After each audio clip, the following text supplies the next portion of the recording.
പട്ടണങ്ങളിലൊക്കെ താമസിക്കുമ്പോൾ പ്രത്യേകിച്ച് ചെറിയ സ്ഥലങ്ങളിലൊക്കെ ആണെങ്കിൽ മറ്റ് പറമ്പൊന്നുമില്ല, വേസ്റ്റ് കുഴിച്ചിടാൻ വെച്ചാൽ ഇത് വളരെ ഉപയോഗമുള്ളൊരു ഐറ്റമാണ്. ബോക്കാഷി ബക്കറ്റ് ഒരു ജാപ്പനീസ് വിദ്യയാണ്.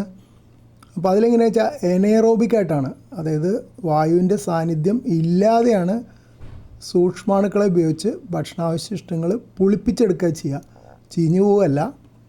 ഇതിൻ്റെ ഗുണങ്ങൾ പറയുന്നതെന്ന് വെച്ചാൽ അടച്ചുറപ്പുള്ള ബക്കറ്റ് ആയതുകൊണ്ട് പുറത്തേക്കും മണം വരില്ല.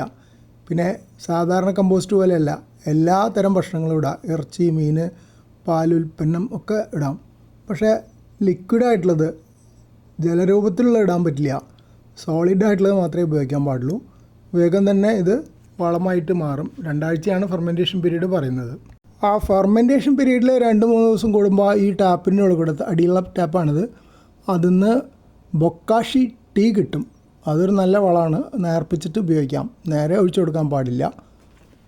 ഇതൊക്കെയാണ് ബോക്കാഷി ബക്കറ്റിൻ്റെ കൂടെ കിട്ടുന്ന ഐറ്റംസ്. മൂടി, ഫിൽറ്റർ, ഉള്ളിൽ അതിൻ്റെ കമ്പോസ്റ്ററൊക്കെ ഉണ്ട്.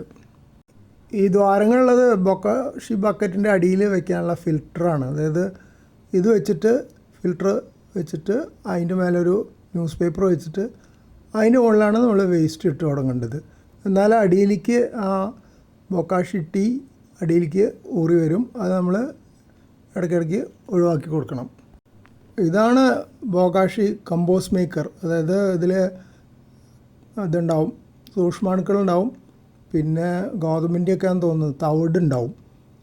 ബോക്കാഷി ബ്രാൻഡ് എന്നതിന് പറയണത്.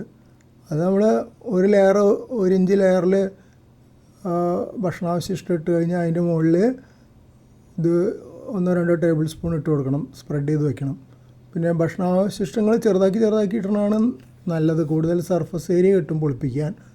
പിന്നെ അത് ഇടയിൽ വായു അധികം ഇല്ലാത്ത തരത്തിൽ വേണം ഇടാൻ.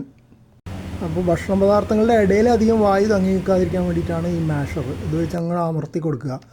അപ്പോൾ അമർത്തി കൊടുക്കുമ്പോൾ എന്ന് വെച്ചാൽ ഇടയിൽ വായു അധികം തങ്ങി നിൽക്കില്ല.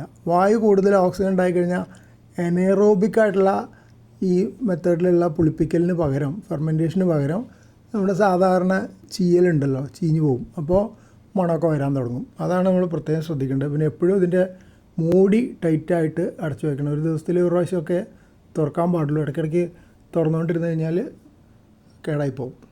വെള്ള നിറത്തിലുള്ള പൂപ്പിൽ അതിൻ്റെ മുകളിൽ കണ്ടാൽ കുഴപ്പമില്ല. പക്ഷേ വേറെ കളറിലിട്ട് കഴിഞ്ഞാൽ അത് കേടായി എന്നർത്ഥം. പിന്നെ ഈ ബോക്കാഷി ടീക്ക് ഒരു അച്ചാറിൻ്റെ പോലെയുള്ള മണം ഉണ്ടാവാൻ പാടുള്ളൂ. അതുപോലെ വേസ്റ്റ് എടുക്കുമ്പോഴും ആ പോലെയുള്ള മണം ഉണ്ടാവാൻ പാടുള്ളൂ. വളരെ മോശമായിട്ടുള്ള മണം ഉണ്ടെങ്കിൽ നമ്മുടെ പ്രോസസ്സ് തെറ്റിപ്പോയിട്ടുണ്ട് എന്നർത്ഥം. ബക്കറ്റ് നിറഞ്ഞു കഴിഞ്ഞാൽ പിന്നെ